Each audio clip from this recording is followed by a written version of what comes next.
let's start with the weave, and then I'll do the de-entry. Because what we're doing is laying one level of complexity over the next. So the de-entry is just a variation, a slightly more technical variation of the level change, which we've already covered. So let's cover the weave, which we haven't done at all. And all it is shifting my shoulder and head out of the way. When the guy throws a punch, that's a level change. I just go straight down.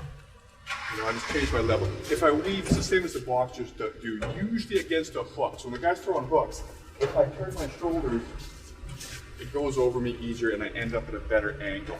Okay, so all it is a rotation like this, and you can end up behind the guy more. All right, so I've used this to end up in katagatame to get behind the guy in real confrontation. It's pretty simple.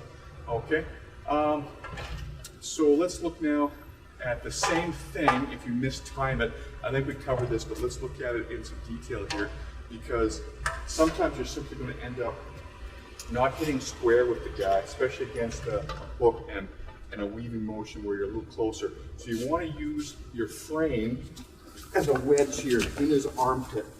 Again, he's not the best partner for me because my elbow lines up more here with him. But with a tall guy, your arm, you know, and we're assuming most of our opponents are bigger and stronger than us. Sometimes they're going to be short, stocky guys. Okay, we'll look at that later. But if you start with the idea that everybody's a few inches taller and, you know, several dozen pounds heavier, this stuff starts to come into context better. You know, I'm not saying there's a specific body type you should be looking for, but generally, you know, bullies are big dummies that want to hassle smaller people. Pretty universal idea, right? So what we want here, if I can, I want to keep my hand connected, which is the beauty of this defense. I don't have to start doing complex underhooks and overhooks like we did last time. They're not complex, they are a different skill set. But by using this idea, I get a lot of the same effect. Okay, so push into me. You see I have good leverage here? Because I'm using his armpit as a lever point. They do versions of this in old style boxing. Sometimes they refer to it as an elevation drive, either using their shoulder or their arm in a similar motion as I am here to lift the guy up a little bit. This is really useful, it's really simple. So let's cover this off of the weave. So the guy weaves a little short and I end up here. All I'm doing is keeping my hand connected so I don't have to think about my defense. And he starts hitting me with this one. I'm already covered here. This hand never changes. By this I mean my right hand. Here now, move into me. Okay, I have a good leverage point under the arm there.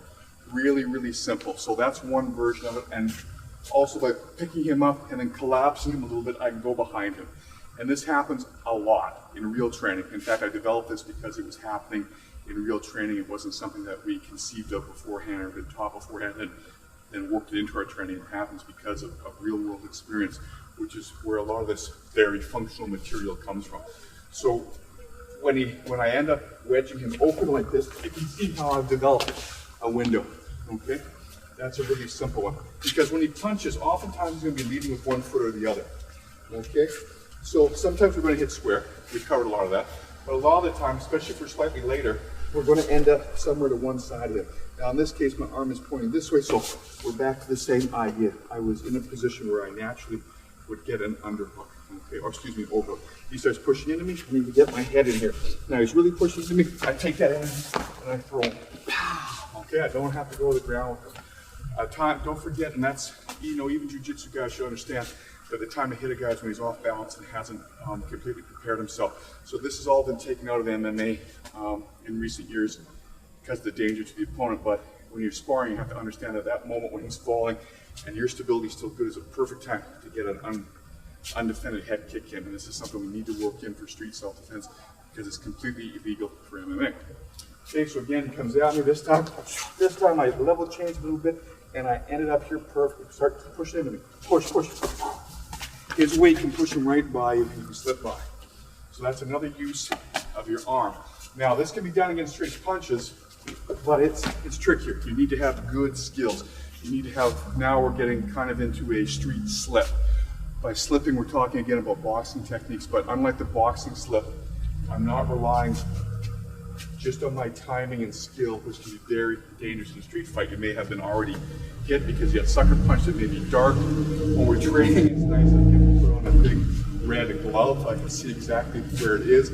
In the street with the dark gloves on, or in the dark, is a lot harder. So a boxing slip relies purely on your timing and skill, something that you don't want to rely on purely when you're in a dangerous fight. But if I add this motion of this wedging action, if something goes wrong, I get hit on the forearm again. So this is a really sophisticated version, but simple sophistication that we can do. So now, whether he throws a straight one or a roundhouse, I've got a good chance to weave him in here. Excuse me, wedge him in here. Try to hit him with his hand. Always using that hand. Boom. Again, I'm behind the guy. Now, a lot of the time, this is really an advantageous position, but it takes a little bit of practice to understand your advantage, because intuitively, people don't feel like they're in a power position here, because they want to punch. All they think about is punching the guy, and all you've got is the back of his head. If you're using a bare fist, that can be problematic. Remember, if you want to hit the guy, use your palm heel the same way as you would from the front. Hit him in the back of the head like this. Is really good at jars. And some people even advocate slapping. But all I want to do, for example, is I can switch back to the front here and go right to my choke. See if I get him bent over. That's a real simple one that is not always thought about. Because your choke is your primary, simplest, most effective attacks in the real world. People want to talk about weak points on the body. There's only one weak point, guaranteed weak point, is his neck, his ability to breathe. Everything else is theoretical. And if you're talking about, I'm going to punch the guy here and he's going to fall down, and I'm going to put him here and he's going to do this, it's really, really low percentage compared to simply choking somebody. So if you're smaller, weaker, you're a woman, a kid, you need to use the most powerful aspect of Brazilian Jiu-Jitsu, which is your chokes, whether you're on the ground or standing. Now, standing are more difficult, but they're still available, and the simple noose one is a good one. Okay? So now we've covered a lot of different, more sophisticated strategies. If you square it up like this, and don't forget, for training, we want to get the feeling of the punches coming, we want to be confident. But if he puts his hands up, boom, I enter right away.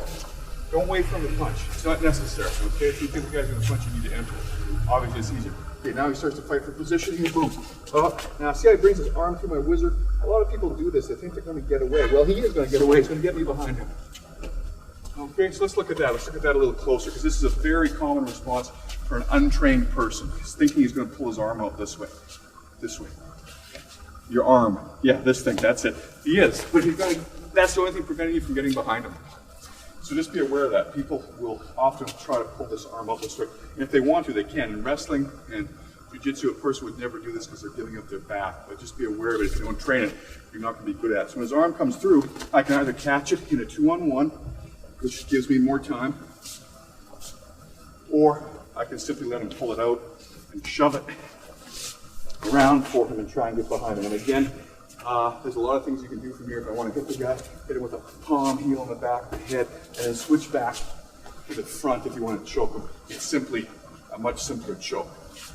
Okay, and you should know that when everybody, even people on the street, use that, what they call the guillotine. It works with practice. 2,000 to 3,000 reps, man, you're going to have a vicious one. There's lots and lots of variations on there.